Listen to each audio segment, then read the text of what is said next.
Hey guys, want to see my Nefertari Cobra impression, but on a couch?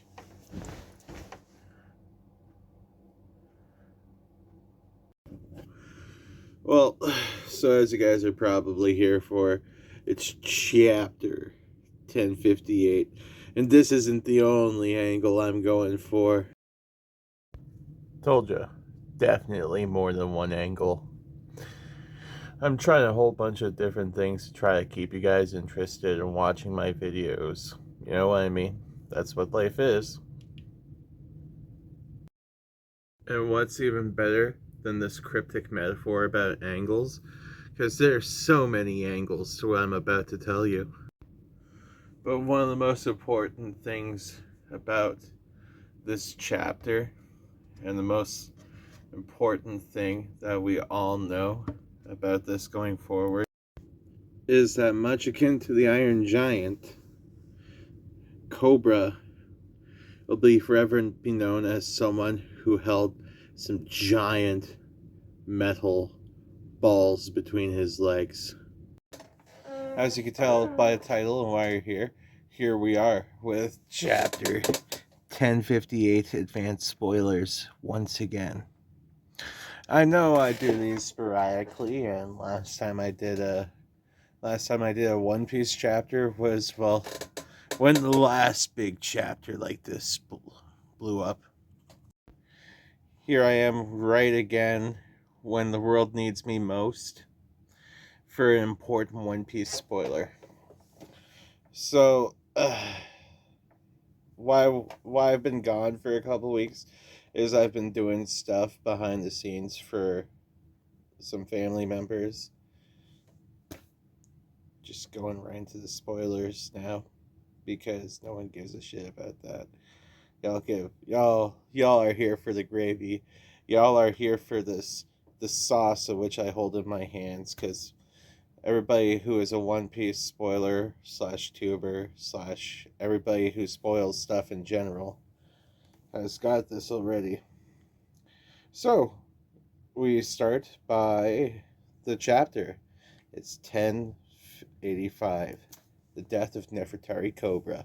We all knew this was coming. He's already been dead.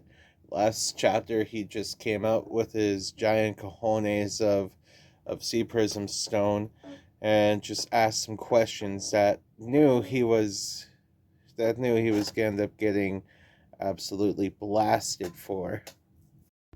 Here we are with the darkest part of the entire chapter. On the cover story, Frankie is leading some baby turtles into the sea, and that is the most sensational thing about this chapter, I tell you, and it is the most important thing about this chapter. The actuality is I just kind of fibbed to you, and that was not the darkest part of this chapter. It was the lightest part of this chapter. This chapter is not light whatsoever. It's not sweet. The Frankie thing is literally the sweetest thing about this chapter. It starts where we picked up last time, with Cobra talking to Emu. And Emu has something special to say. And the first time we hear this person speak, the first time we hear Emu speak, they got so much exposition. I hope we get to see their face, because by the time this video is put up, the RAWs haven't even been released yet. Emu says, "I have two things to tell you and one thing to ask, Cobra." Cobra is ridiculously shocked. He thinks to himself if what he's seeing is possible. Emu speaks in the third person and calls himself Moo. Moo. Silent. You won't get any answer even if you ask. So I could tell you a few things. First, the people who are our enemy in the past, although the recent deeds have no idea the meaning of their name. The scholars who try to find out the truth of our void century. The pirates who find the poneglyphs. All of these are Lily's fault. If she didn't make that mistake that day, the poneglyphs wouldn't be spreaded across the world. However, there is one scenario I suspected, that maybe the poneglyphs are not spreaded throughout the world by mistakes, but by deliberate plan. And as Emu speaks, the 5 elders draw their guns and point at Cobra. Cobra already knows he ain't gonna live, and so did we. But this is a flashback. And I'm not gonna solely a flashback by using the fact that we already know the result of this. And Emu says, I believe the answer lies in the letter left by Lily. You called her Queen Lily of the Nefertari family. But what is the actual name of the sender written in the letter? Cobra asks what his fate will be. One of the elders answers his fate was decided the moment he saw Emu. Then Cobra starts to talk. But I'm going to stop for a second there, because I got something to really say here about this part that we all need to hear. Just because someone has a D in their name in One Piece doesn't mean they are related. It just means that they got something special and destiny planned for them. A lot of people think it's a smile on the face when people die. A lot of people think it's other things. I personally think it's Devin, because my name is Devin. Just kidding. But they aren't all related. They're from the D clan, but they're not all related. One more thing about this is just basically Im doing a victory lap on Cobra's corpse at this point. Im knows Cobra is going to die. His eyes up here. You guys, behave yourself. Behave yourself. I am watching you. But, yeah. Im is just doing a victory lap on Cobra at this point. We've seen Cobra come in, ask these questions, and as soon as you see that paragraph explaining everything behind, like, the D being the enemy and Nefertari Lily's mistake, this sounds like spite from Emu. And this is why, I guess, we learned about Nefertari Lily being one of Emu's primary points of interest throughout the series. Because as soon as we see Emu, he's got the poster of her, Shirahoshi, Blackbeard, and Luffy, which could be some great foreshadowing for later that we all must stick a note in. Now, finally, Cobra speaks. Queen Lily's real name was Nefertari D. Lily. Emu says D. Then, when he hears D and Lily's name, a black shadow appears and stabs Cobra in the abdomen. But it seems it's not from Emu, apparently. And there's something coming up in this chapter that I'm going to have to try to explain as well as I can, because we don't got photos yet. The best I could do to explain is exactly the written text I got. Now, here's where it starts ramping up with intensity. And I'm going to start ramping up with intensity too, because I hate you all. Just kidding. I love you all. Like and subscribe, by the way. This is a lot of work for someone who does a lot of work on the outside of this place, and I really want to produce more content for you guys. But I just need a little more incentive. Like, comment, and subscribe for me, and I'm going to do a lot more stuff that isn't just chapter reviews for One Piece. And my other content too, like the Yu-Gi-Oh! Guitar stuff. So, Sabo, who has been hiding behind the pillar, appears and shoots fire at Emu. However, Emu transforms into a huge creature with a big mouth and sharp teeth, and we can't see him clearly, only his silhouette. Then Emu bites and swallows Sabo's fire. Now, this is one of the things I wanted to talk about earlier. Emu is obviously a mythical Zoan. And what if Emu is the void itself. Emu itself is the void. And what if we've been looking into the void and the void has also been looking into us? When we've been looking for the void century answers, the answers have been right there. The void's been in front of our face. The black void of Emu. Where we all figure out that Emu is all that is everything, including us. Just kidding. But honestly, the void mythical Zoan fruit, like the void god, or could be the moon god, the dark side of the moon. Who knows? Moon monster. We will find out in the future. Now, one more big thing we see in this chapter is we get to see the five elders transform into big creatures and surround Sabo. One of them looks like a bird similar to Morgan's. One of them looks like an elephant boar, and one looks like an oni, and he has big horns. I'm calling it right now. Samurai Gandhi is the oni fruit. I hope it's Samurai Gandhi because we could call him Samurai Oni Gandhi now, and that'd be cool. Like, why not? We got it. And to continue on, one of them has clouds floating around his neck too, like Luffy and Lucci in Awakened form. Well, it seems that the clouds are a constant thing that appear. What do you guys think the clouds are? Comment below when you're liking and subscribing. Because I gotta remind you guys. Side angle. Unflattering. One of them is just a big silhouette, so we can't see much. Like, you can see everything here. I'm bearing it all to you guys, my ugly side.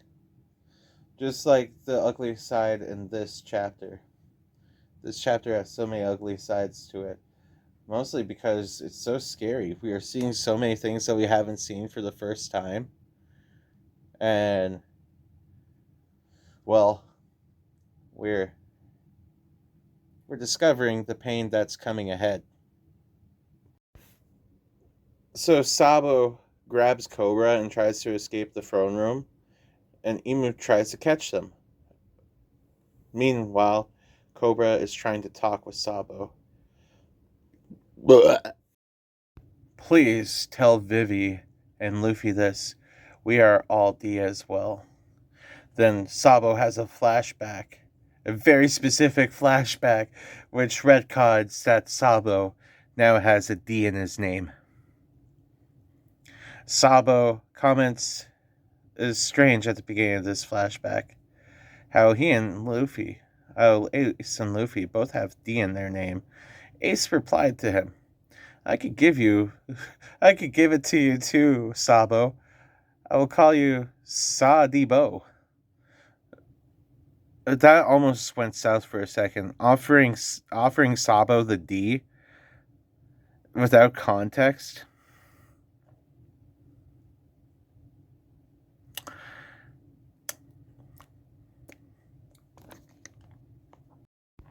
I can't drown my demons. They know how to swim, guys. So back to the present, we see Sabo and Cobra are both stabbed. Cobra starts to recite Lily's letter to Sabo, protect the poneglyph. But then we can't hear anything because one of the five elders has a big fucking mouth in creature form because their big roar covers the speech bubble.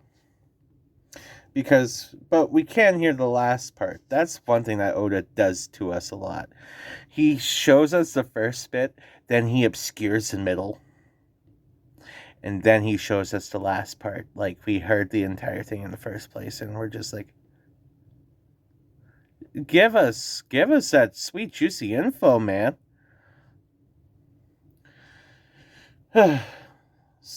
Meanwhile, Cobra's last words were, raise the flag. at the dawn of the world. Then Cobra stands up and blocks an attack from Emu like he's got straight up future sight hockey and lets Sabo escape. Cobra's like, Sabo. But Sabo's like, Cobra! Cobra! Then the scene cuts to a few seconds later. We see Cobra on the floor and he's dead. Wapol saw everything. He was staring through a hole in the wall. And Emu noticed.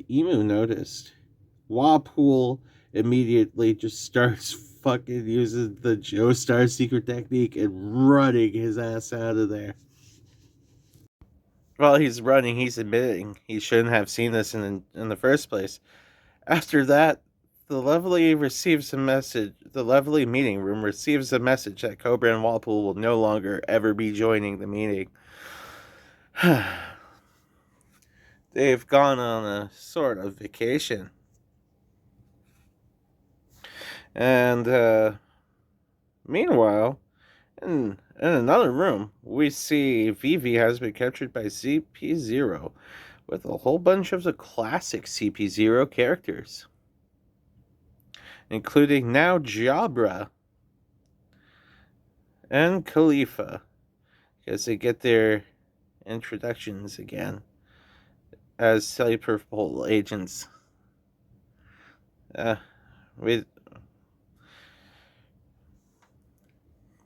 Khalifa is no Stussy, I tell you. Stussy is way cooler than Khalifa. We don't even... Khalifa is boring. And that is what I have to say about that. Meanwhile, Jabra is recapping that things are happening in Marigas right now. After the incident against St. Charlos, Leo and Sai announced their pirates that there's a Straw Hat crew flag. On the other side, it seems Fujitora allows slaves to escape, and Ryokogu yelled at him. Because, Ryokogu. Ryokogu is Ryokogu. Since we found out who Ryokogu is, we've realized he's not the nicest flower in the garden. Suddenly, Wapol breaks into the room where Vivi and CP0 are while escaping from the throne room. That distracts CP0, and Vivi takes advantage of the situation and grabs Wapol to escape. Chapter ends with Vivi and Wapol running away from Wapol's wife, and not running from Wapol's wife. They're running away from the government, and Wapol's wife sees them together. She is shocked. Wapol has been cheating on me with that blue-haired lady from Alabasta, with that blue-haired princess who isn't even one of the original 20, is a descendant of the 20 families, but their queen didn't even throw a sword. Next thing you know, you're going to see Cinderella at the end of this arc going to Wapol like, you've been where? With who? You've been where? With who? Oh, really? For real? Oh, really? That's how you feel. And then he's like asking all them questions. Internet memes from a long time ago aside, basically the rest of the chapter is just, where are you going, Wapol? Wapol says, I will run to the end of the world where nobody can find me. Vivi is like, take me with you. I feel that spiritually. Some days I feel like I need that. Some days I feel like I need to run the... That was...